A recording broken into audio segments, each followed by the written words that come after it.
The hour of 1 o'clock having arrived, I'll call this meeting of the House Ag Finance and Policy Committee meeting to order. We do have a quorum, and if one of the folks on the committee would take a look at the minutes. Representative Jacobs, have you had a chance to check the minutes of our last meeting? I have, Chair Anderson. I move to approve the minutes as presented. Any comments or objections? If not, all in favor say aye. Aye. Opposed, same side. The minutes are approved. Another fairly busy day on the agenda. We have several bills and also a couple of presentations, so let's get right into it. We're going to be hearing first of all from the Rural Finance Authority folks, the RFA. Can you come up and take the table?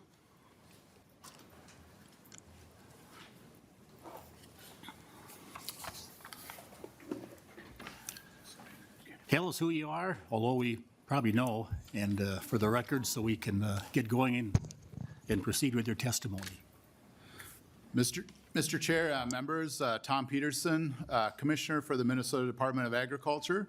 But today, too, I also serve as Chair for the Rural Finance Authority. You may not know, but the Rural Finance Authority is also made up of a board of farmers, lenders, other state agencies that meet monthly to discuss board business. I just also kind of want to talk about just the importance of the Rural Finance Authority that you'll see is that essentially serves as our bank for many different loan programs, 13 of them that make a lot of important options out there for farmers partnering with local banks.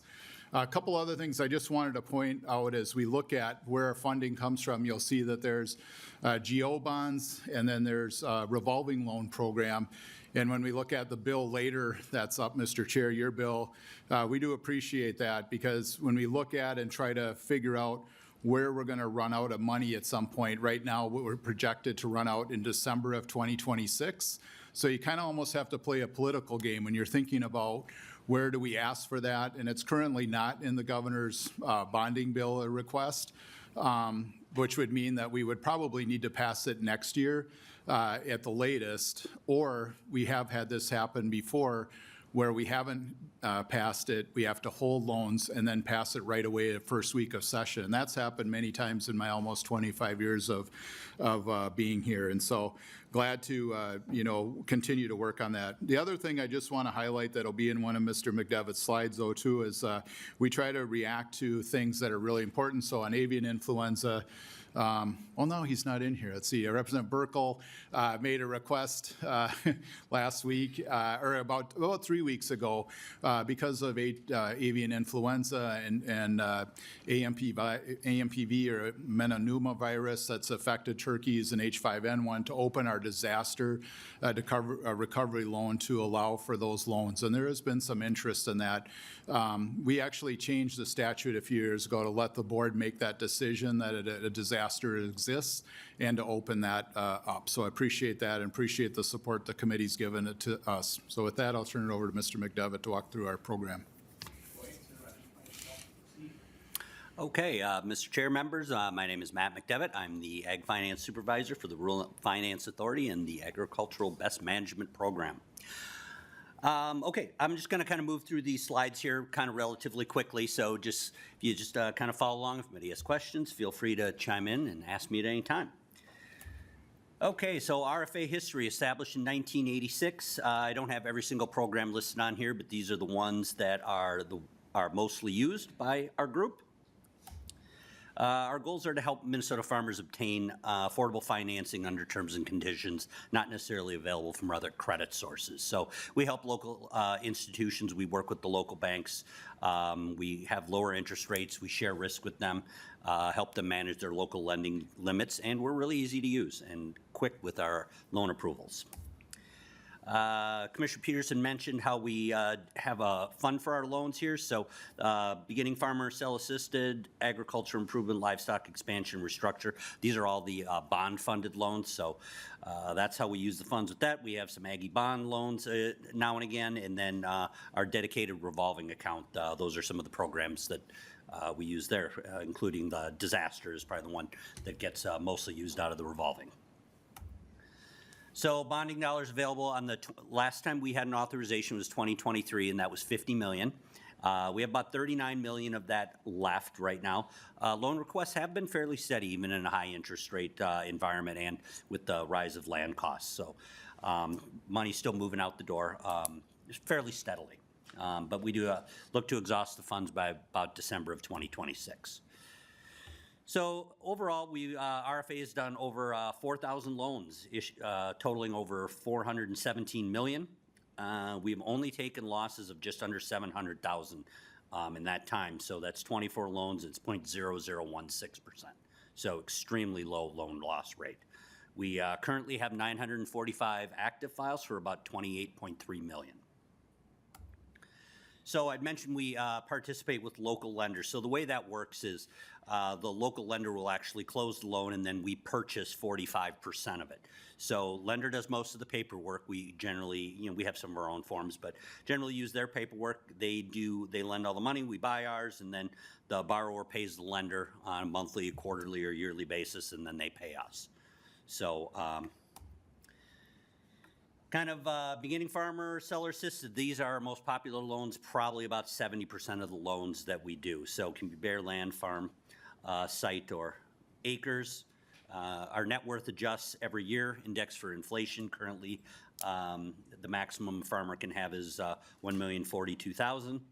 I mentioned the 45%. We have some debt per acre. Current interest rate on that program is setting at 5%, and we adjust that every time we do a bond sale, and then just add just a little bit more than what we sold for. So people can use it more than once. We do have people enroll in farm management programs unless they have requisite skills.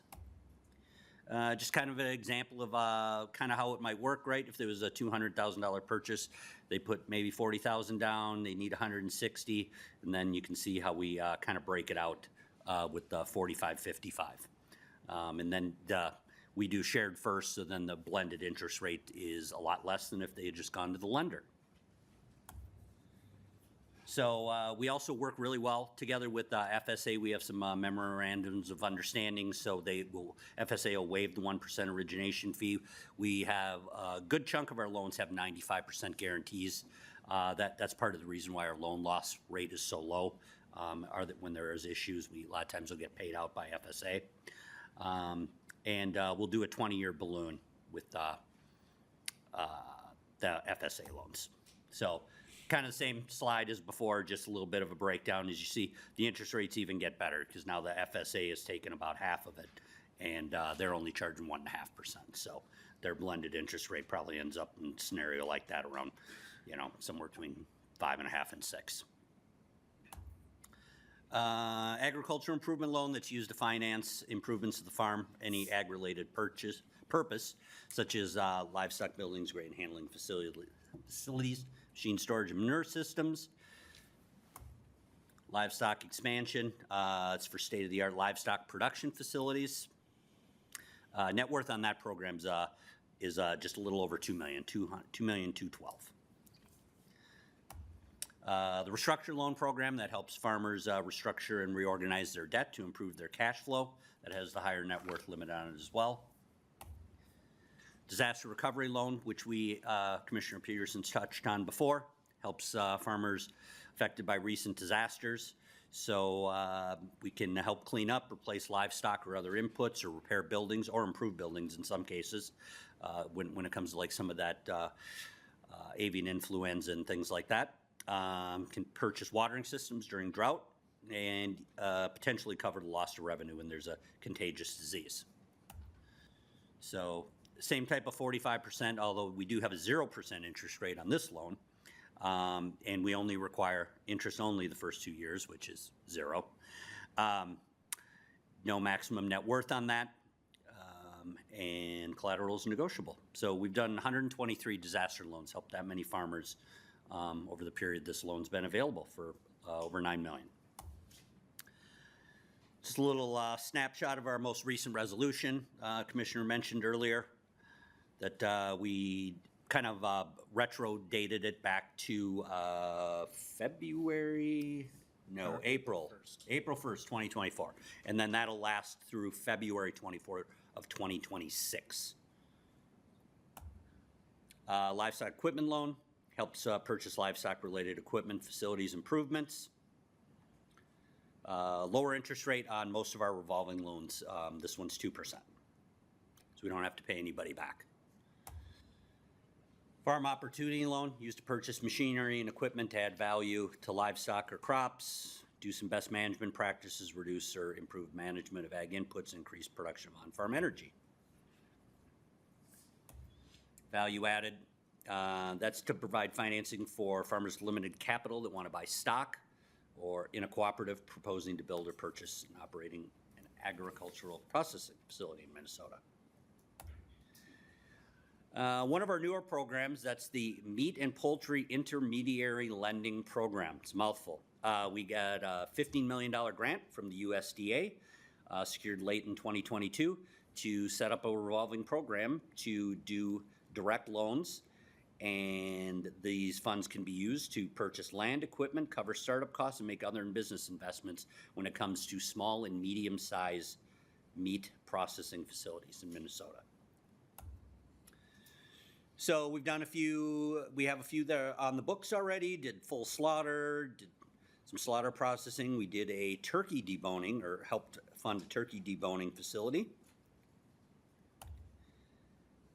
In process, we have one for a halal slaughter and processing in Wilmer, an expansion of a facility in Nerstrand, and a new slaughter and processing facility in Lewiston. Beginning farmer tax credit. This is a separate program the RFA has been administering since 2018.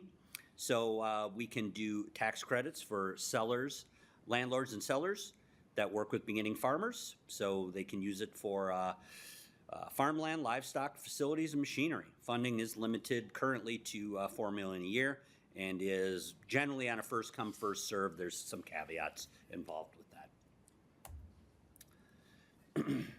Tax credits, they pay out different percentages depending on rental, share crop, or sales of land. And there's also some maximum amounts that people can claim for tax credits. And we also do farm business management tuition reimbursement of up to $1,500. And farmers can apply for that for up to 3 years. It can be a part of this, or it can be completely separate to do that. Eligibility, resident of Minnesota, farming the last 10 years. Land sales are can be direct family members.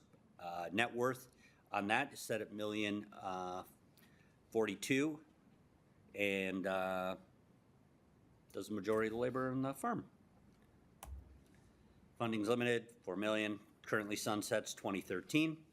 The budget for this program was cut for 2025, 2025 about 40%. So, and also eliminated rollover funds, which we previously, they were unused funds rolled over. Funding by year, you can see what was available and what was requested. As you see in 2024, $4 million was available, but requested was $6.5 million. And we issued the 4.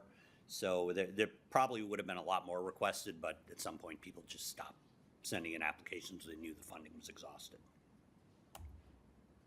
We also have the down payment assistance grant developed in 2023. That's a $15,000 grant for first-time land buyers. So we currently do that via a lottery, and applicants must earn less than $100,000 in gross farm sales or grow cannabis, industrial hemp, or specialty crops. So we have so far supported 96 farmers buy land. So that's been great to help them out, and continuously funded at the rate of $750,000 annually. The type of farms we have done, this little graphic here, and where they're located, fairly spread out around the state. Row crop being the biggest, and specialty crop second biggest as far as types of operations. Agricultural Best Management Program, that was established in 1995 to provide financing to encourage farmers and landowners to implement projects or practices that prevent, reduce, or eliminate environmental pollution. So the way this works is we work closely with lenders and local government units and borrowers to run this revolving fund program. And generally speaking, eligible products must be are funded to assist water quality. Okay. And the borrower can be a little bit varied. It can be farm supply businesses, water quality cooperatives, and we do see quite a few septic-related projects. Maximum $200,000 a loan, 10-year loan maximum. We lend this money out at 0%. However, we allow the banks or the local government units that administer the program to charge up to 3% plus any customary fees. So total loans we've done in this program, quite a few, 19,380. Total loans, over 373 million. We currently have a corpus of 102 million. And overall funding leverage, so we don't always necessarily cover an entire project, but total projects covered to do through all these loans we've done is 461 million. We have had 0 defaults. The banks are required to guarantee paybacks. So we've done good with the use of our money. Loans by year, you can see this graph. It kind of bounces around a lot depending on funding available, just current economic environment. So we currently use all our money that we have available on a yearly basis the last few years. So just kind of by category breakdown, you just kind of take a glance at this. Ag waste management is the largest amount by percentage, but number of loans, it's septics. That's the whole since 1995 through February 2025. Last 12 months doesn't vary a whole lot, but that's kind of what it looks like in the last year. And loan available funding currently is 32 million. All this money is spoken for. These are just projects yet to be completed. The past 2 years, we've had requests in 2024 for 54.2 million and 2023 46.4. So we've had a pretty good shortfall. So we just kind of parse that out by giving every county a budget and allow them to decide where to move the money as far as their priorities go. So projected funding shortfall for this year is for fiscal year 26, for 26 and 27 is just under 40 million. And I can stand for questions.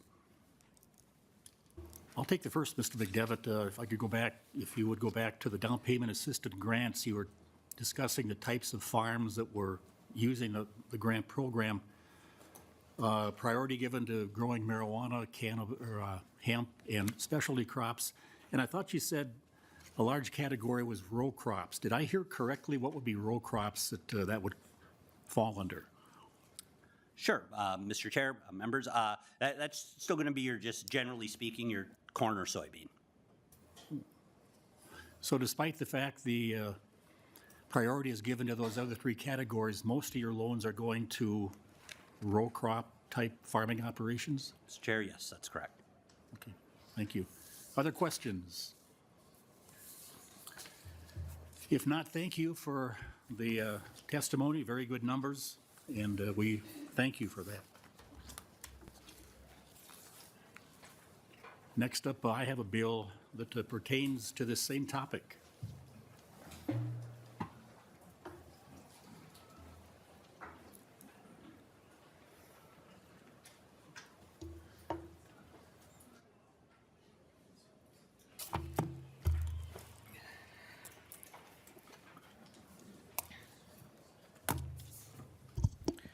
All right, our next item up for business is House File 770. Chair Anderson, would you like to move your bill?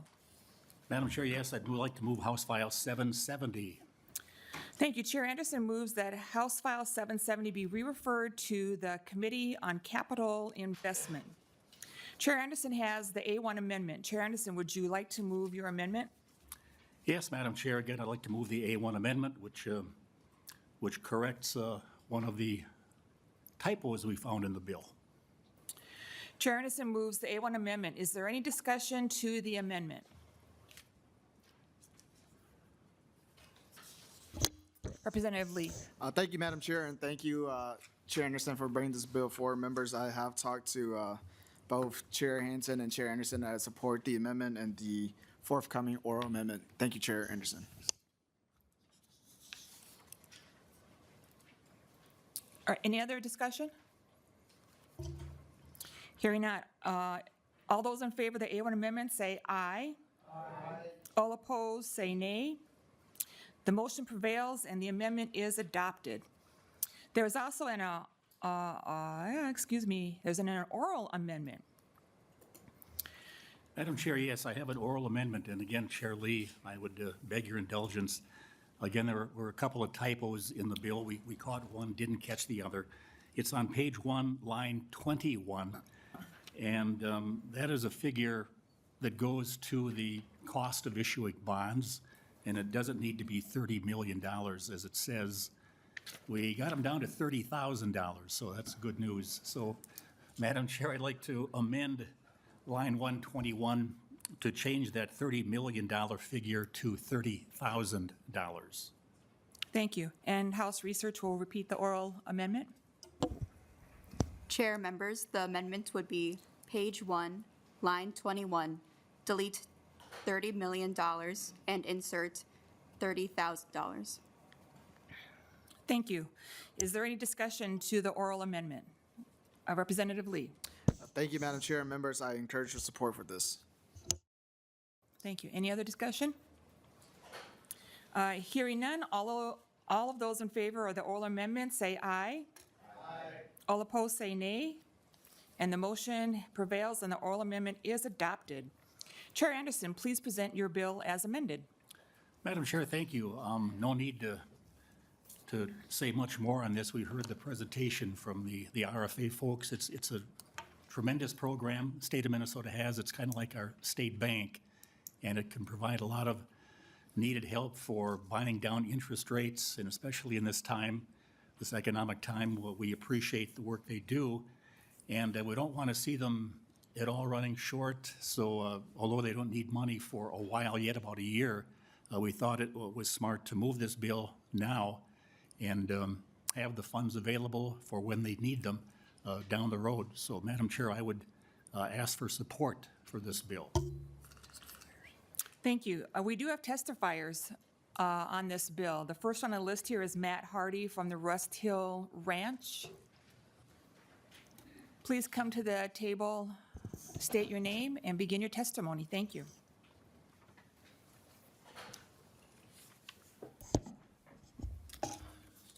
Thank you, Chair and members of the committee. For the record, my name is Matt Hardy. On behalf of myself and the Minnesota Farmers Union, who invited me today, I'm glad to share my support for Chair Anderson's bill to authorize new bonding authority for the RFA. I own and operate Rust Hill Ranch in Chisago County. We raise livestock on pasture and in the forest. We raise pigs, chickens, cattle, and sheep. Our family started our operation 4 years ago, inspired by my wife's growing up on a farm, as well as our desire to provide wholesome food to our community in the surrounding region. I'm here today to share my support for additional bonding authority for the RFA because their beginning farmer loan program, which was one of the items on the slideshow, helped me purchase my own farm. At the time, our operation was new enough that we actually didn't qualify for the federal beginning farmer loans through the FSA. There was a certain experience requirement of 3 years, and we didn't quite have that under our belt. And the RFA beginning farmer loan program helped us kind of fill the gap there. And after I participated in a farm business management program to sort of get our financial feet under us, the beginning farmer program helped us purchase 40 acres and realize our dream of owning our own family farm. Not only did this program help me get started, it's continued to save me money along the way and to reinvest in my operation through those interest rate savings. That lower interest rate I was able to lock in with the help of RFA saves me enough interest each month, for example, to purchase 1 ton of hog feed. This program also helped me connect with a community bank, which at the time was the only one listed on the directory of participating lenders. So it was good marketing for them and a good connection for us. And by partnering with that financial institution in our own neighborhood, it helps stay in line with our goal of serving our local community and boosting our local economy. I'm grateful that Minnesota has programs that meet the specific needs of farmers like me, with accessible, supportive staff and partners as well. So thank you for the opportunity to share my experience with RFA programs, and I hope this bill earns your support. Thank you. Thank you, Mr. Hardy. Do members have any questions for our testifier? All right, seeing none, thank you. Thank you. Our next testifier is Hunter Peterson, Minnesota Farm Bureau Federation. Please come to the table, provide your name, and begin your testimony. Thank you. Thank you, Madam Chair. For the record, Hunter Peterson, Minnesota Farm Bureau. On behalf of our 31,000 family farm and ranch members, thank you for the opportunity to share our support for House File 770, a bill to replenish the Rural Finance Authority bond-funded account. Minnesota Farm Bureau supports funding for the Rural Finance Authority. The RFA plays a critical role in ensuring that farmers, especially beginning farmers and those facing financial distress, have access to the capital they need to establish and sustain their operations. By providing affordable and flexible low-interest loan programs, the RFA supports not only individual farmers, but also the broader agricultural economy. The RFA's loan programs, including the Beginning Farmer Loan Program and Restructuring Loan Program, have proven to be invaluable tools in keeping family farms in operation. These programs help new farmers enter the industry and assist existing farmers in navigating financial hardship, ultimately contributing to rural economic stability. Continued investment in the RFA is not just an investment in individual farms or farmers, it is an investment in the economic health of our rural communities. So I appreciate Chair Anderson's bipartisan leadership bringing this bill forward, and I ask for the committee's support. Thank you, Madam Chair. Thank you, Mr. Peterson. Any questions from members for our testifier? Seeing none. All right, thank you. Is there anyone here in the audience who would like to testify for or against House File 770 as amended? Okay, not seeing any. Okay, discussion on House File 770 as amended. Any members have questions for Chair Anderson? I am not seeing any. Chair Anderson, do you have concluding comments on your bill? Madam Chair, appreciate the support from all members today, and I would ask that we pass House File 770 and have it be referred to the Capital Investment Committee. All right, Chair Anderson renews his motion that House File 770 be referred as amended to the Committee on Capital Investment. All those in favor say aye. Aye. Opposed? Motion prevails. Our next item of business is House File 857. Representative Nelson, please make your way to the testifying table and move your bill.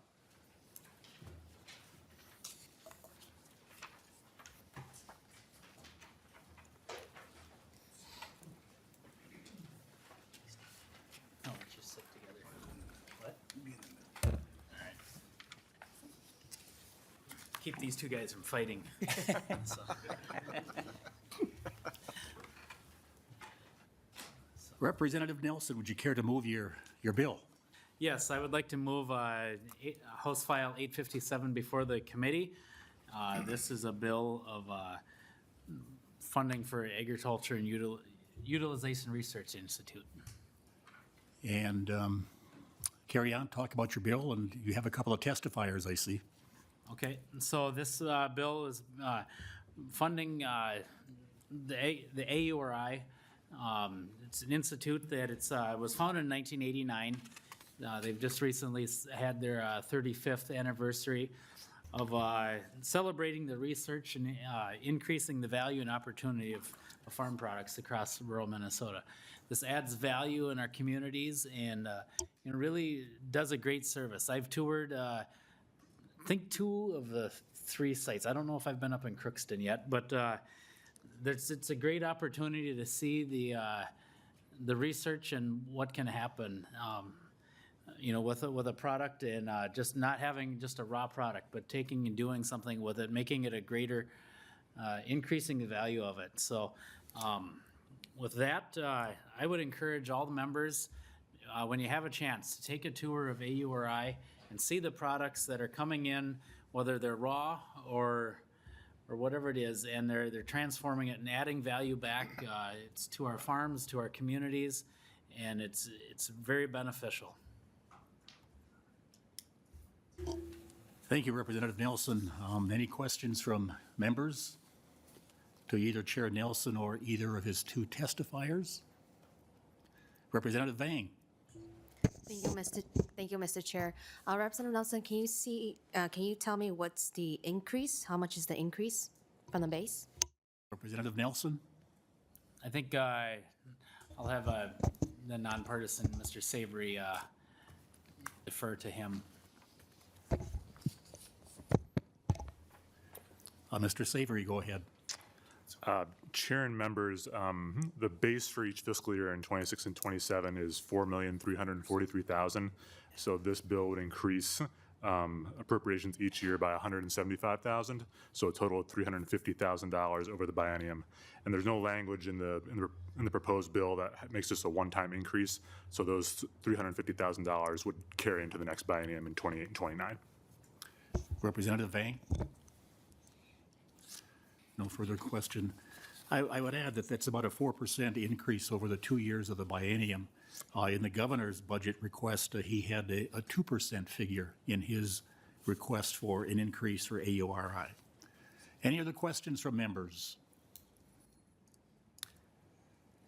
Seeing none, do either one of your testifiers want to add anything? Yes, Mr. Chair, I'll be rather brief. I just want to take this Mr. Sparks, go ahead. Yep. For the record, my name is Dan Sparks, Director of Government Industry Relations with Ag Utilization Research Institute.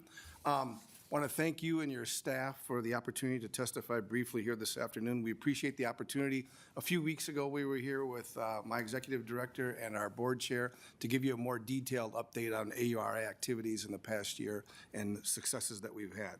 So with that, I would just like to thank, obviously, Representative Nelson, our chief author of this funding request for the next 2 years. Also the co-authors, Representative Frederick, for his strong support, and as well as you, Mr. Chair. We appreciate you signing on the bill.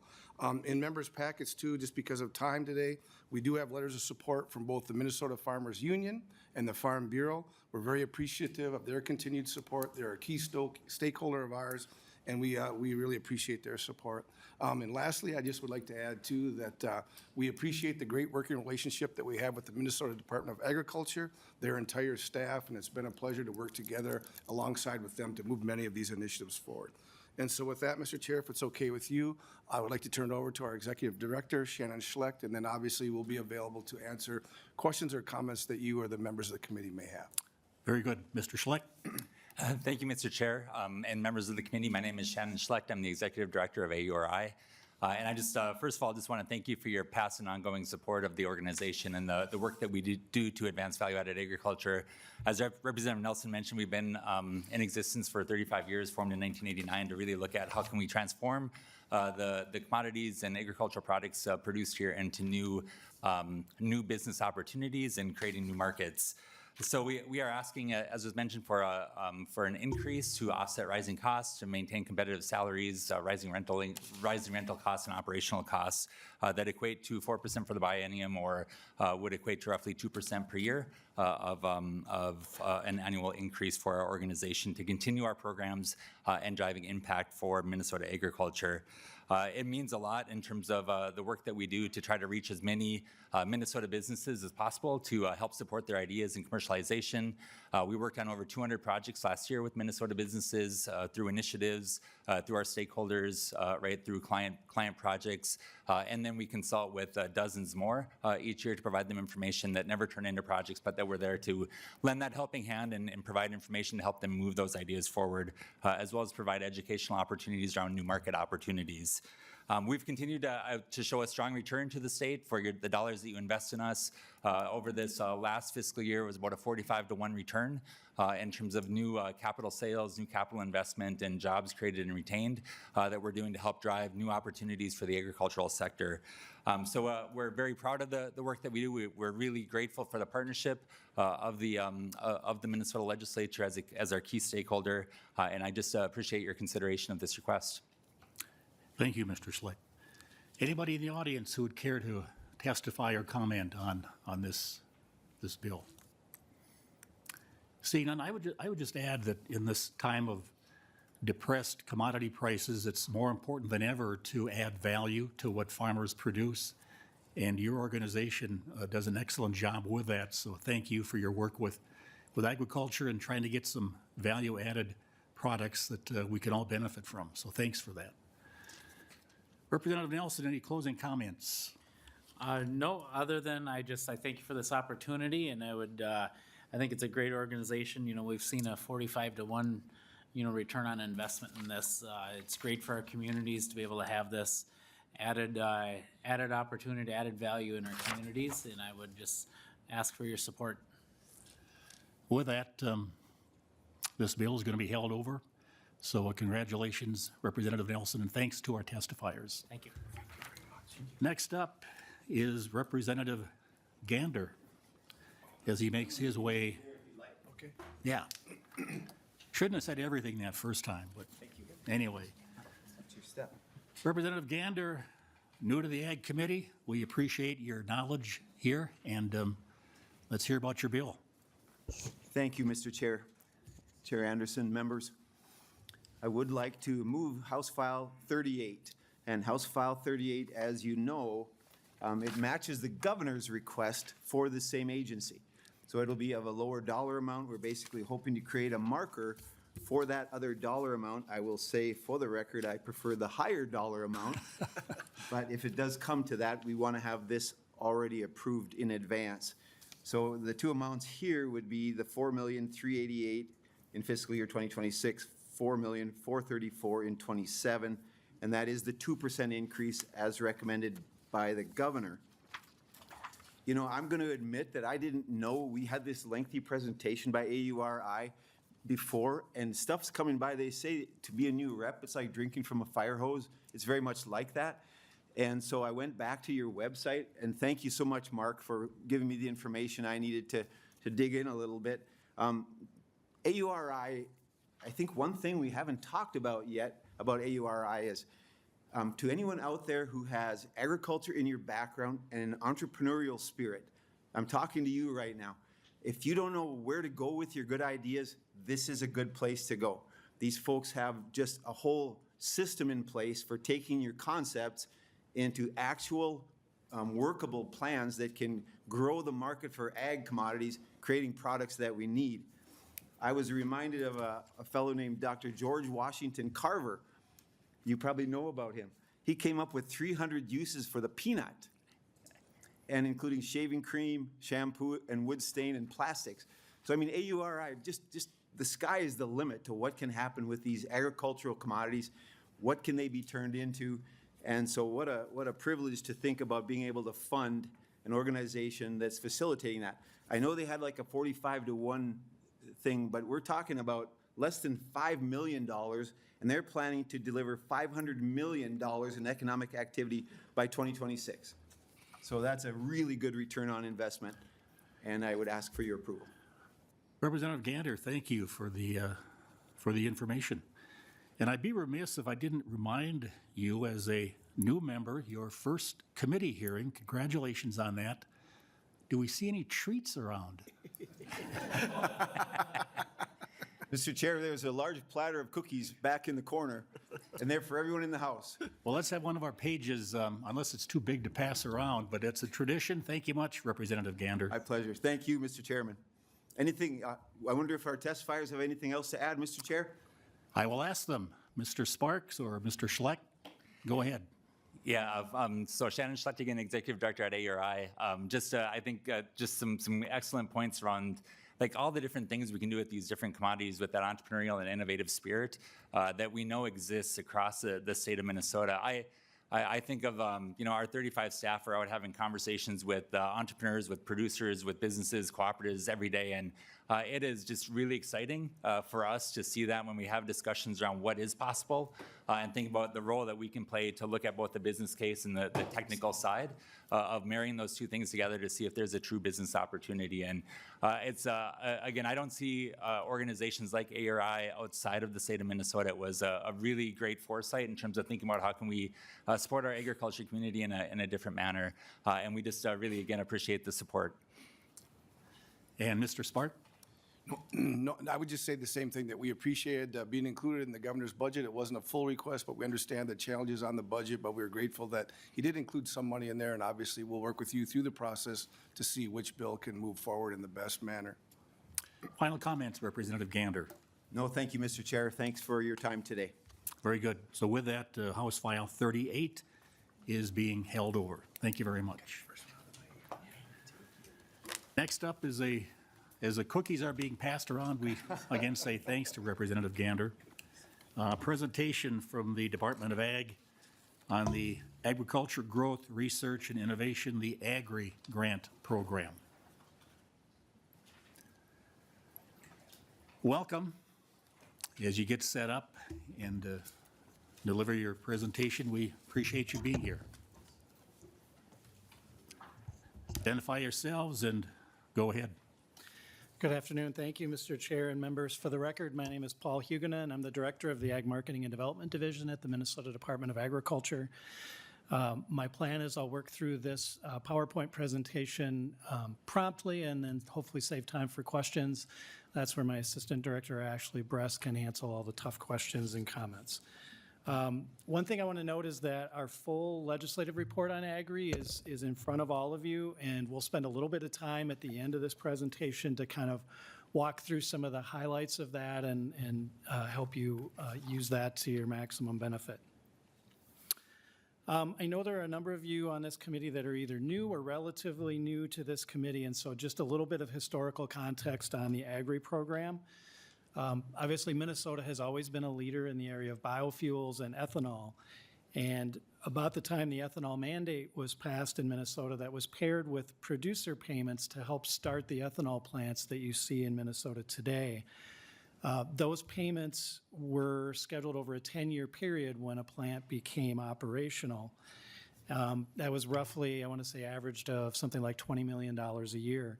Well, as those 10-year payments neared their sunsets, the legislature and stakeholders and the administration at the time worked together to find a way to keep that money being invested in agriculture and agricultural processing. And so in 2009, the legislature created the Agri program, and then the first funds rolled into that program in fiscal year 2013. Thought it'd be helpful just to take a look at kind of the funding levels for Agri over the last decade or so. You can kind of see how that pattern has worked. Just the note that in this current fiscal year of 25, you see that $27 plus million. Just a note that includes $4 million for dairy with an I. So really the kind of the traditional Agri portion of that budget this biennium is just over $23 million a year. And then you can see where that base number drops to 17.5 in the out years starting next year in the base. I assure you I'm not going to read all of these programs. Just to note that there are 16 different programs funded out of the Agri program. Most of them are competitive grants. Others, like the Bioincentive Program, are payments based on a company hitting certain statutory requirements. And I know Representative Anderson has a bill on the Bioincentive Program that will follow here this afternoon. When you look at Agri, Agri is a mixture of both designated funding for specific programs as well as undesignated funds that can be used for other programs that are either generally authorized in statute or specifically authorized in the Agri rider. This slide is the specific earmarks or designated funding for this current fiscal year 25. Those total $21.66 million. So if you look at the total appropriation, you take away the designated spending, that leaves us with about $5.8 million of undesignated spending for basically everything else.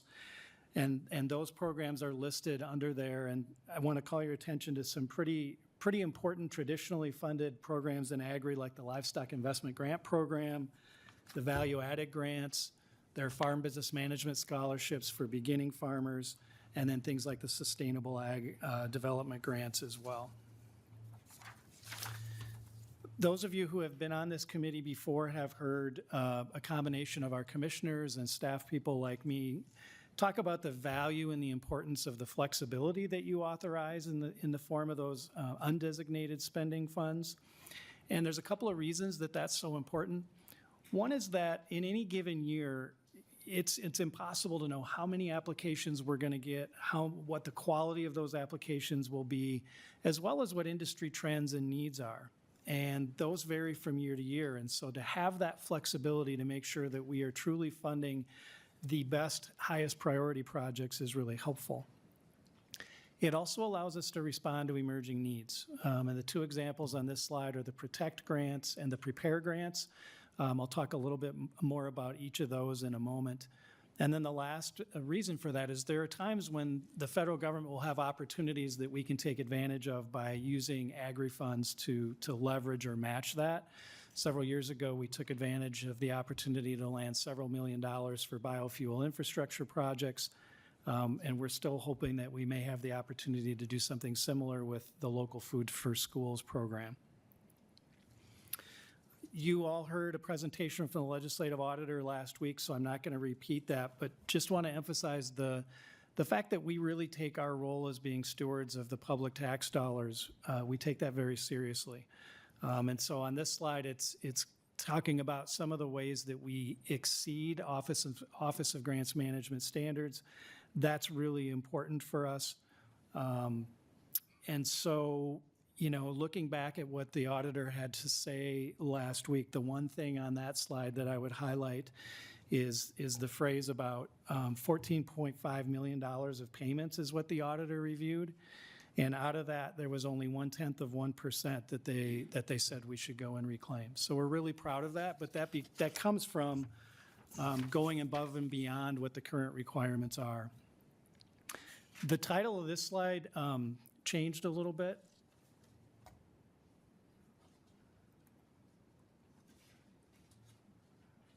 Where did it go? One thing I wanted to talk about is kind of service and providing service to producers. And what I was going to say is that originally I was going to have a slide that was called customer service. And one thing the OLA doesn't like is when we use phrases like customers and partners to talk about grantees. And so, but we also want to emphasize the fact that we know that we're working with farmers, we're working with small entrepreneurs, and we work really, really hard to make what can be a complex system as easy to navigate as possible. Farmers generally are not grant writers. That's not their favorite activity in the world to do, so we try to provide as much feedback as we can, and we try to make that process as seamless as possible. A couple of other interesting or unique things about agri grants are that we have the ability to do 3-year grants, and that's important, that's necessary.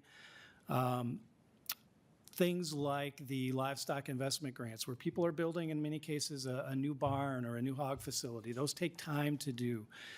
We do research through sustainable ag demonstration grants or the crop research grants, and so we have the ability to do 3-year grants on those projects.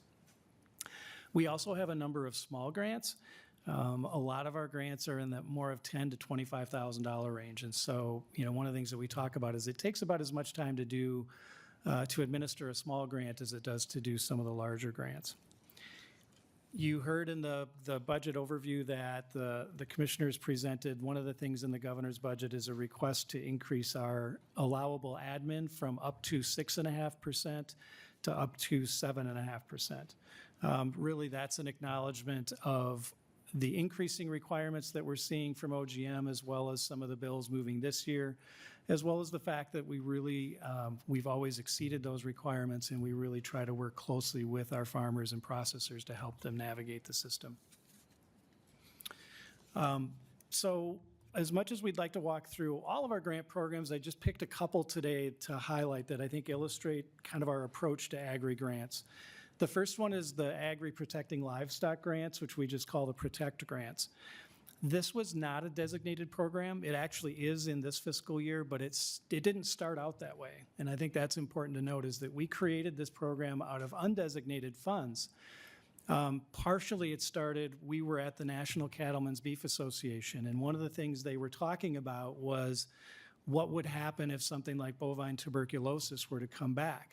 Well, it would basically stop the movement of cattle unless they were able to do a really effective electronic ID system. And so we were listening to that conversation at a national level, talking to our state producers that were there, And then we coupled that with the other things that are going on, chronic wasting disease, the fear of African swine fever, and of course, you've heard a lot about high-path avian influenza. And so Protect was really came out of that environment and a desire to help farmers proactively take steps that could help them be prepared and to help hopefully mitigate the spread of those diseases. That's become a really popular program. In fiscal '24, we had 127 requests for nearly $1 million, of which we could fund just short of $400,000. The second program I wanted to mention that also came out of undesignated funds is what we call the Prepare Grant, or Preparing for Extreme Weather. It was our administration, we administered about $8 million of drought relief a couple years ago after that severe drought. And as we did that, we were looking at all the things that farmers were requesting to respond to the drought. Things like irrigation systems, water handling equipment, livestock ponds, dredging of livestock ponds, portable fencing so that livestock producers could fence in land that they could graze that they normally wouldn't have access to or they wouldn't need to graze. And so what we thought would make sense is rather than only doing those things in response to a disaster like that, let's make funds available to farmers proactively so that they can make those investments prior to the next drought or flood or the next hailstorm. One of the things that's eligible in this grant is hail netting, for example, so that farmers can protect the highest value apples that they have. That has also turned out to be an extremely popular grant. We had over $1.5 million in requests last year and were able to award just under $500,000. The last program I just want to highlight briefly is the Value Added Grant and the Meat, Poultry, Egg, and Milk Processing Grants. And those are programs that really recognize the need for the state to invest in infrastructure so that farmers have places to process, whether that's their livestock or whether it's grain or other specialty crops. So investing in equipment. And I want to mention kind of how we collaborate with our friends at AURI, who you just heard from. And this is a grant program that really works seamlessly with AURI. So they are able to do things that obviously we can't do in terms of technical assistance, helping people with nutritional content, recipe development, identifying what equipment they need, et cetera. Well, we're able to fund that equipment. And so we work really closely together. We use AURI staff as external reviewers on our grant applications so that we're coordinating, collaborating, and hopefully being as efficient as possible with state dollars in general. So I just want to transition a little bit to the report that you have in front of you. One of the things that you'll see on page 16 is a grantee spotlight. We've tried to highlight, in addition to giving the big kind of the macro numbers, we try to highlight some of those more stories and make them a little bit personal so that you can actually see what this looks like. The one that I put in the PowerPoint is actually a constituent that I believe in is in Representative Burkle's district, but it's a potato producer who was able to purchase equipment that will help them grade potatoes, increase the quality and volume of potatoes that they're able to move through that operation. So in the report, you'll see some grantee spotlights kind of woven throughout the different grant programs. So you could, in just a second, we've had a snafu with our internet service here. So this, what he's talking about now is on page 8 of the packet. So interesting information. So if you want to follow along, this is on page 8. So go ahead. Wonderful. Thank you, Mr. Chair. So the grantee spotlights are woven through that report. And the other thing that we try to do is whenever possible, we want you as legislators to be able to see who in your district is taking advantage of these projects. We want you to be able to see where is this money going, what kinds of projects are being funded, who's receiving them. So basically then in the full legislative report on page 25, you'll see a list of livestock investment grant recipients in the last fiscal year. And in the PowerPoint, I just took the first page of that, partially because that gets you legislative districts 1 through 15B. And so Representatives Burkle, Representative Gander, Chair Anderson, and Representative Nelson, all of you have projects just on that first page. And one of the things I would encourage all of the members to do is take a look through that report, look at the maps, look at the lists, identify people in your district who've participated in these programs. Reach out to them, ask them how it's worked for them, what their feedback is on our staff. We love to hear comments like that, but it's a way that you can connect as well with your constituents. And we also have previous fiscal years available as well if you want to see lists of those folks. On page 28 of the full legislative report is, we try to make things as visual as possible whenever we can. So that is a visual map of the state of Minnesota showing all of the livestock investment grants from fiscal year 24. So that at a glance, you can see where are those projects, what species of animals they are. And then something that we started to do a couple of years ago was let's do more than just 1 year at a time. So on page 29 of the Ledge report, that's all of the livestock investment grants from fiscal year 17 through fiscal year 24. And it gives you an idea of kind of how that money gets dispersed around the state of Minnesota. It's also pretty easy to at a glance, you can see the concentration of, you can visualize where the dairy concentrations are, where the beef concentration or the pork concentrations are. So again, we really encourage you to spend some time with that report. Ask questions. We're always happy to provide additional information. We appreciate the opportunity to be here today. We always love the opportunity to come and talk about Agri and to share what kinds of things we're doing with that program and how the money is being spent. And with that, Mr. Chair and members, we would certainly welcome any questions that you might have. Thank you, Mr. Huguenin. Questions? Representative Hansen. Thank you, Mr. Chair and Mr. Huguenin. So this applies across several grants, but let's say you get the grant and do the project, whether it's a livestock investment or meat processing or anything, and then something happens in 2 or 3 years. Maybe you're bought by a larger competitor. Maybe the business fails. Maybe you change structure or there's a ownership change. How do you deal with each of those? Is there any obligation for the grant recipient on informing the agency back of what's happened? Mr. Huguenin? Mr. Chair, Representative Hansen, that's a really good question. So the short answer is that is okay. For example, one of the things that we know we are doing is putting businesses in a position where they can transition and where a business is viable for the next generation, whether that be in the family or outside the family. And I would say meat processing plants and butcher shops are a great example of that, where it's so important to keep those businesses in the communities. And so we know that there are times when we have owners who are using our program to invest in the plant, and then at some point in the not too distant future, either a family member or employee or someone else is going to take over that business. I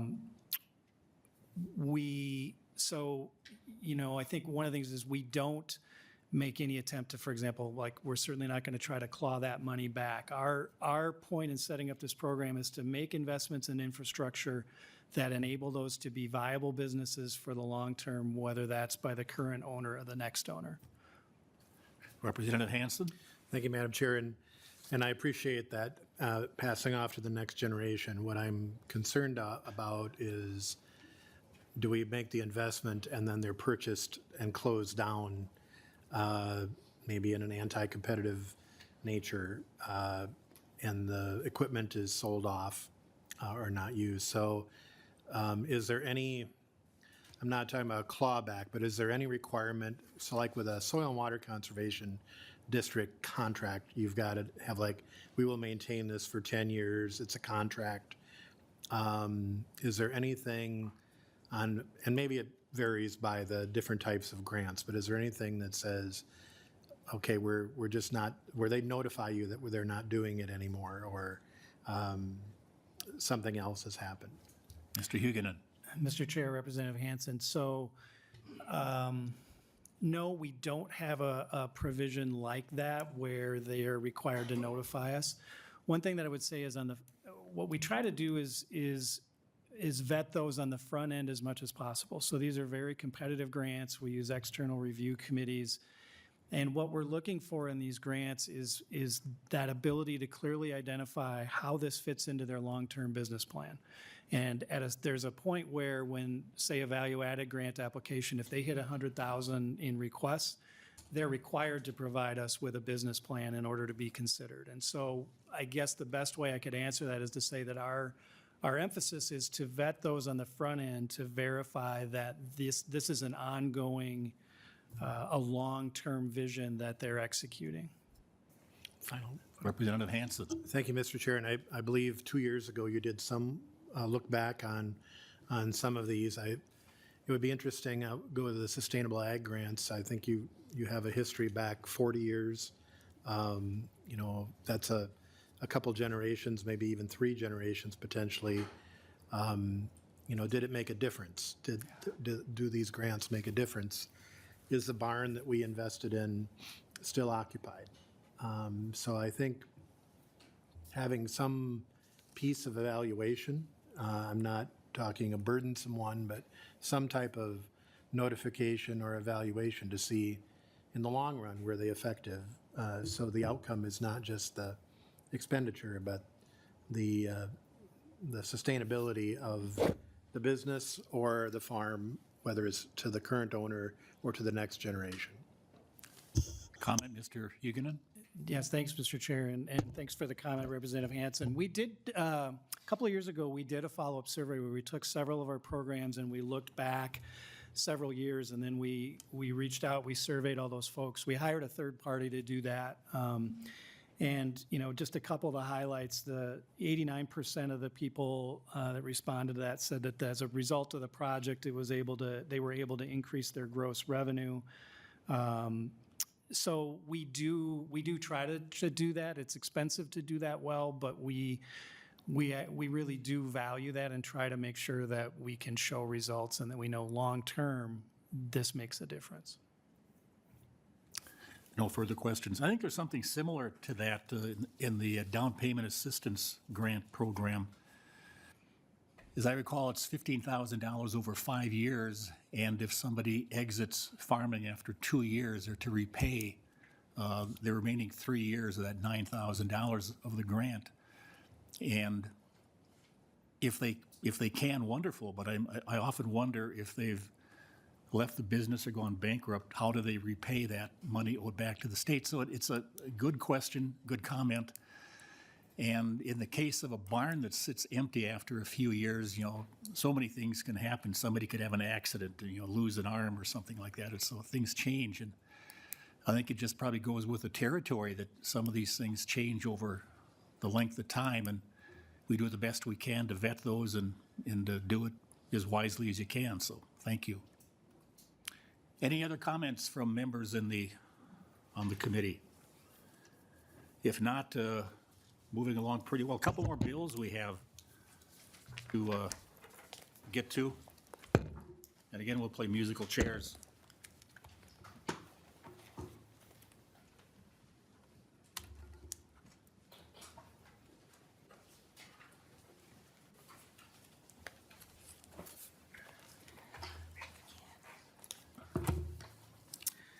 All right, the next item of business is House File 1500. Chair Anderson, please move your bill. Thank you, Madam Chair. I'd like to move House File 1500 to be laid over in the committee. Chair Anderson moves House File 1500 to be put before the committee. Chair Anderson, please present your bill. Again, thanks, Madam Chair. House File 1500 is one of the, say, least complicated in terms of making a change in bill language. It just adds one word on page 1, line 12. It adds the word advanced to further clarify the type of biofuels that we're discussing here in this advanced biofuels situation in the program. So that's what the bill does, Madam Chair. And I think we have a couple of testifiers. I have Brian Werner from Minnesota Biofuels Association. Please state your name and proceed. Thank you.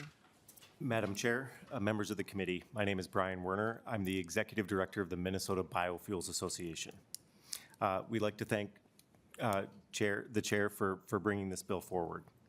We support House File 1500, which would make a simple, one-word technical correction to the statute for the Minnesota Department of Agriculture's bioincentive program and restore the program's legislative intent. First, I want to start by defining advanced biofuel.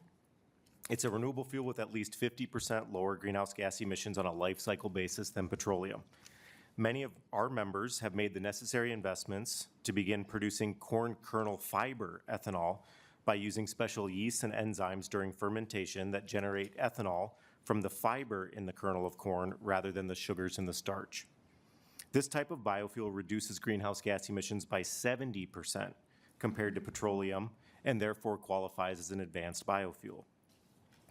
The bioincentive program provides performance-based payments to producers of these advanced biofuels, as well as renewable chemicals and biomass thermal energy. To qualify for the program, a producer must have expanded or retrofitted their existing capacity to specifically produce advanced biofuel. They must be located in Minnesota and source 80% of the biomass from within the state.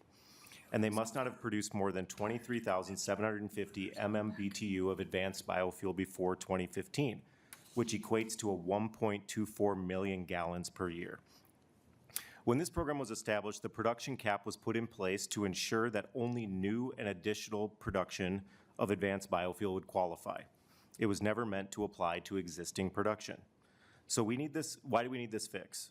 Several ethanol plants in Minnesota have applied to participate in the program, but because of a drafting error in the amendment adopted in 2023, have been denied by the department because of the word advanced was accidentally removed from the definition of biofuel in the statute. This has created a situation where applications from previously eligible plants are being denied because the production cap is being interpreted to apply to overall biofuel production rather than advanced biofuel production. Without correction, it is very likely that no new advanced biofuel production plants will be allowed into the program going forward, which was not the intent of the 2023 amendment. This is a simple bill, and we would urge you to adopt it. Thank you, Mr. Warner. Are there any questions from members for our testifier? Representative Hansen. Thank you, Madam Chair. The simple bills are the ones that worry me the most.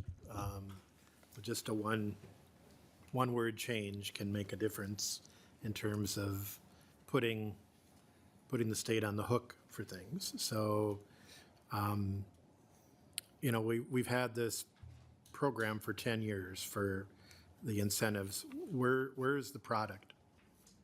What do we have after 10 years?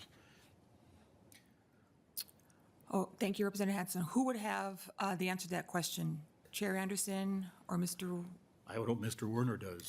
So, Madam Chair and Representative Hansen, when you say who has the product, maybe I'm misunderstanding the question. No, what is the product? What do we have to show for the public investment over these years? What?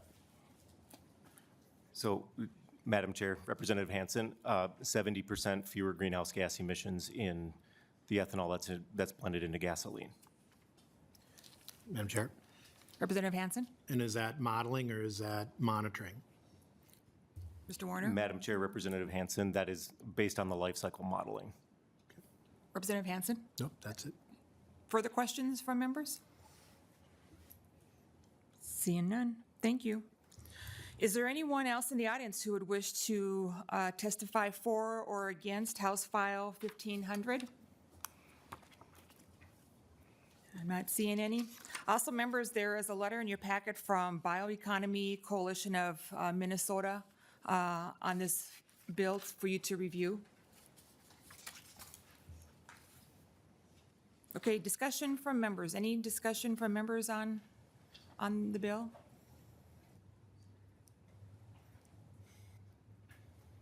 Seeing none. Chair Anderson, do you have concluding comments on your bill? Well, thank you, Madam Chair. This bill adds one word, advance, to describe biofuel production. And as I understand, you know, ethanol made from corn starch is not to be included in it's not advanced biofuel. And unless this change is made, the entire production of a plant is utilized when figuring their output. and because of that, these plants are excluded from taking part in this program. So with that, Madam Chair, I would encourage support for the bill, and I believe it's going to be laid over, so that would be my closing statement. Thank you, Chair Anderson. House File 1500 is laid over and will be considered for possible inclusion in a budget bill. The next item of business is House File 43. Chair Anderson, please move your bill. Madam Chair, I'd like to move House File 43 again to be laid over in this committee. Chair Anderson moves House File 43 to put it before the committee. Chair Anderson has the A1 amendment. Chair Anderson, would you like to move your amendment? Yes, Madam Chair, I'd like to move the A1 amendment. And what it does on line 1.12, it changes the number 15 retail dispensing sites to 20 retail dispensing sites. Thank you, Chair Anderson. Chair Anderson moves the A1 amendment to get the bill in the shape that he would like to present to the committee. Is there any discussion on the A1 amendment? Members have any? Seeing none, all those in favor of the A1 amendment say aye. Aye. All opposed say nay. The motion prevails and the amendment is adopted. Chair Anderson, please present your bill as amended. Thank you, Madam Chair. This is a biofuel infrastructure grant program, and its intent is to encourage the use, more widespread use of E15 or 88 octane fuel in the vehicles used here in the state. And I've been a long supporter of it. To me, it's a win-win situation. It's a cheaper fuel and it has higher octane, so it's a better fuel, and it also reduces greenhouse gas emissions. And I think the corn growers came up with some numbers here, at least I heard them from corn growers. In the average month in 2024, the usage of ethanol, or E15, I should say, E15 ethanol in gasoline, averaged just under 12 million gallons a month, 11.825 per month. And the average savings with E15, around my place, it's about 15 cents, but they said the statewide average was 16 cents a gallon in savings. So doing the math, that's a monthly savings to residents of Minnesota of nearly $1.9 million per month in savings from using regular gas, which is E10, and moving up to E15 at that 16 cent savings. And annually, it amounts for the year 2024 about $22.7 million less that we all paid for gasoline in this state by utilizing E15. So to me, it's a very good program, and this grant program has been in effect since 1921, and to date, about $9.5 million has been funded in the program, and that has also caused a lot of private investment in upgrading fueling stations, tanks, pumps, that type of thing. As an example, in 2022, the amount awarded was $3.04 million, but the private investment in that same group of stations improving their facilities was $4.7 million. So $3.04 million in the grant funding and $4.7 million in private funding to upgrade facilities here in Minnesota. I believe we have a couple of testifiers, Madam Chair, and I'd like to hear from them now. Yes. Thank you, Chair Anderson. Our first testifier is Brian Werner from Minnesota Biofuels Association. Please state your name for the record and proceed. Hi, again, for the record, my name is Brian Werner, Executive Director of the Minnesota Biofuels Association. Minnesota's been aggressive in funding efforts to replace and upgrade retail gas station equipment to accommodate higher ethanol blends like E15, a fuel containing 15% ethanol that is commonly marketed as unleaded 88 due to its higher octane rating. As a result, last year we officially surpassed 500 retail stations that offer E15 in the state, or roughly 25% of the 2,000 stations statewide. We support House File 43 because it will continue investing in MDA's successful program and open up the program to a larger pool of small retailers. The benefit of E15 is that it costs less at the pump, reduces our reliance on fossil fuel, lowers greenhouse gas emissions, and supports farmers and our economy. As Representative Anderson just mentioned, according to data from the Minnesota Department of Commerce, E15 had an average price discount of 17 cents per gallon last year and saved Minnesota consumers over $20 million at the pump. Over the past 3 years, the program has provided 60 grants totaling $9.5 million, with grantees contributing another $11.6 million in matching funds. Those funds have helped broaden access to E15 and higher sales have followed. For 4 years running, annual statewide E15 sales have surpassed the previous year's baseline. And 2024 was another record-setting year with over 142 million gallons sold, an 11% increase from 2023. Now's a great time to double down on the program and continue our progress. A 2021 lawsuit by several oil companies created annual regulatory uncertainty about whether retail locations could offer E15 during the summer driving season. However, the federal EPA recently announced its plan to fully implement a rule allowing Minnesota, as well as 7 other Midwestern states, to sell E15 year-round and permanently starting on April 28th. And legislation authored by Senator Klobuchar and Representatives Craig, Finstead, and Fischbach to provide this same regulatory certainty nationwide is gaining momentum in Congress. House File 43 will continue Minnesota's leadership and drive additional E15 sales to lower emissions, save consumers money at the pump, support the rural economy, and increase our energy security. Thank you for the opportunity to testify. Thank you, Mr. Warner. Do members have any questions for our testifier? Representative Hansen. I'll wait till the end. Oh, till the end? Okay. Representative Vang. Thank you, Madam Chair. I'm curious because Chair Anderson, you are increasing the number of retail sites. So I'm curious to see how many more are eligible due to this change. And I guess if those who have already, I know that previous grants said that no more than 10 retail sites are eligible for this grant. And so if these previous grantees have already received funding per this new change with the increased retail sites, can they reapply for this grant again? If assuming that they have, grew from the 10 retail sites. Representative Anderson. Thank you, Madam Chair. I think I understand your question. Are you asking if somebody with a smaller number of outlets had applied and didn't get funding, if they're now eligible because that number is increased? Is that what you're asking?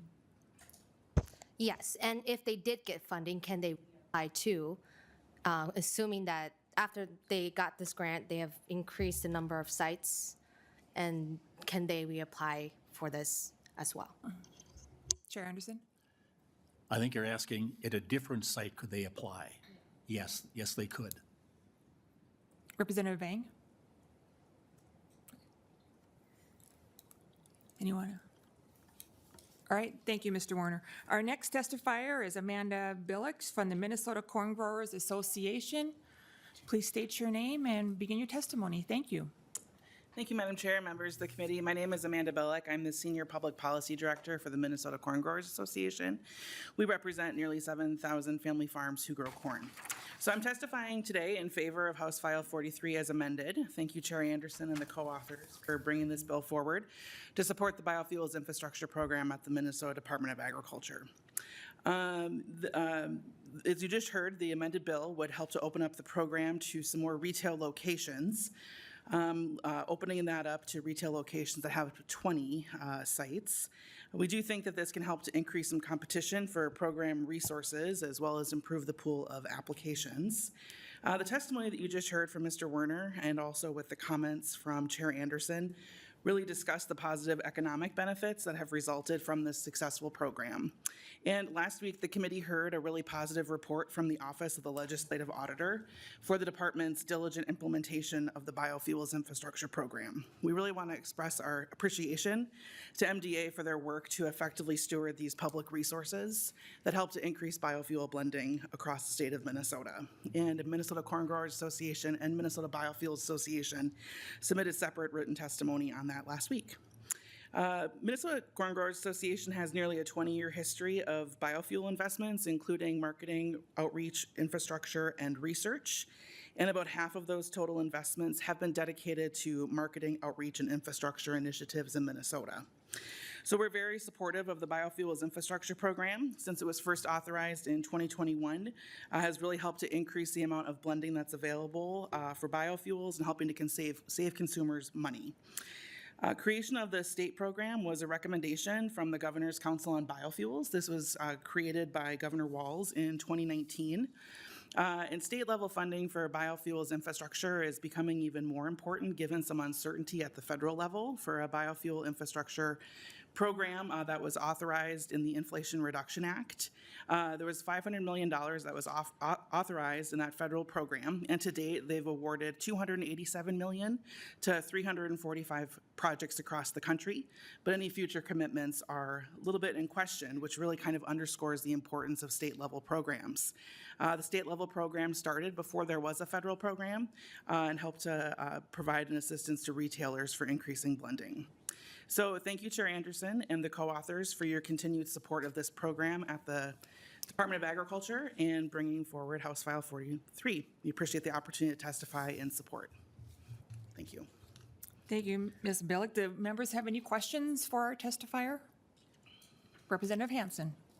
Thank you, Madam Chair. And my question's for Mr. Savory. Is the amount here the base, or is it above the base and the tails? Mr. Savory. Chair and members, the appropriation on line 1.6 is $4.5 million in each fiscal year. The base for this appropriation is $3 million. So this would be a $1.5 million increase above the base in the upcoming budgeting biennium. Members would note on line 1.15 and 1.16, the base returns to its original amount in future years in 28-29 to $3 million. Representative Hansen. Thank you, Madam Chair. So this, Representative Anderson, is additional spending, is that correct? Representative Anderson. Was that a question? Yeah, that was a question. Yes, it is, Representative Hansen, and I think we all know that what happens on Thursday is going to play a big part in what happens with any funding bill here at the state. So stay tuned. These numbers are not written in stone. And again, a lot depends on what happens at the end of the week. Representative Hansen. Madam Chair, and Representative Anderson, you and I agree on that, that I think not only Thursday, but the consequences of the destruction of programs and projects and people at the federal level is going to have a consequence that we may not see until April or May or June. So what we find out on Thursday may not be the last word, and it does take people to run programs, and what's happening at the federal level is not good for our state and not good for agriculture. Thank you, Representative Hansen. Representative Frederick. Thank you. Mr. Chair, do you know if the money that's been appropriated for this in the past gets eaten up every year? The money that this legislature has appropriated for this program in past years, because I've carried bills doing similar things to this in the past. So are you aware if all of those appropriations in each cycle get completely used? Representative Anderson. Thank you, Madam Chair. Good question. The best I can do without checking into it is to tell you that there are $3.5 million available for this latest round of grants in 2025, and the amount of spending allocated to those requests is about $11 million. So again, I can go back, and your question has to do with how much money has actually been allocated compared to how much was the legislature put forward to the program, correct? Representative Frederick. Yeah, thank you. I guess where I'm going with this is that if we're opening up the potential applicant pool up to going from the 10 up to a 20, like if we are having issues with not enough applicants for the money in past years, so we need to open up the applicant pool more. But if we're using that, if that money has been used up more in previous years, and the intention of this program is really to target those smaller kind of mom and pop style shops. I'm trying to like figure out what the impact of this expansion will do statewide, if that makes sense. Representative Anderson? That's a good point, Representative. I think in the past, to maybe get at your question, the number of applicants has exceeded the number of projects awarded. In talking to people that work in the industry, it was their recommendation to increase this from, well, the bill here calls for 15. It had been 10, up to 20 now, to allow a chain that may have a location in an ideal spot to be eligible to apply for a grant such as this. I don't know the criteria for how these projects are selected. I do know in the last round that there were 3 in the metro area selected and 11 in what I would call outstate greater Minnesota. I would assume that we would continue having a balance in projects that are awarded, and I would trust the department to do their usual good job at determining who gets these grants and who are most able to use them and utilize them. Thank you, Chair Anderson. Representative Frederick, any other members have questions? Okay, seeing none. All right. Is there anyone else in the audience who would wish to testify for or against House File 43 as amended? Seeing none. Members, please note that we have written testimony from the Minnesota Farm Bureau and Fueling Minnesota. Written testimony from Growth Energy has also been emailed to us, and it's also posted to this meeting's website. Discussion on House File 43 as amended. Do you wish to go first? No. Further discussion? So are you done? Do you have anything to say? Ready to go. Okay. Awesome. Okay, Chair Anderson, do you have any concluding comments on your bill? Again, thanks, Madam Chair, and thanks for the questions. I'm going to look into that. And I would just also add, we had the Amanda Billick up here, and I don't think she mentioned this, but in the last biennium, Minnesota corn growers contributed $1 million to this program. So they put their money where they believe would do the most good. So I want to say thanks to them for that contribution as well. Madam Chair, again, this is a good program in supporting the rollout of E15 or E88 gasoline. My wife sometimes gets those mixed up, and it's E15, E88, the same good product to put in your vehicles. But I would renew my motion, Madam Chair, that this bill will be laid over in the Ag Committee. Thank you, Chair Anderson. House File 43 as amended is laid over and will be considered for possible inclusion in a budget bill. This concludes our agenda for today. Our next meeting will be on Wednesday. And with that, we are adjourned.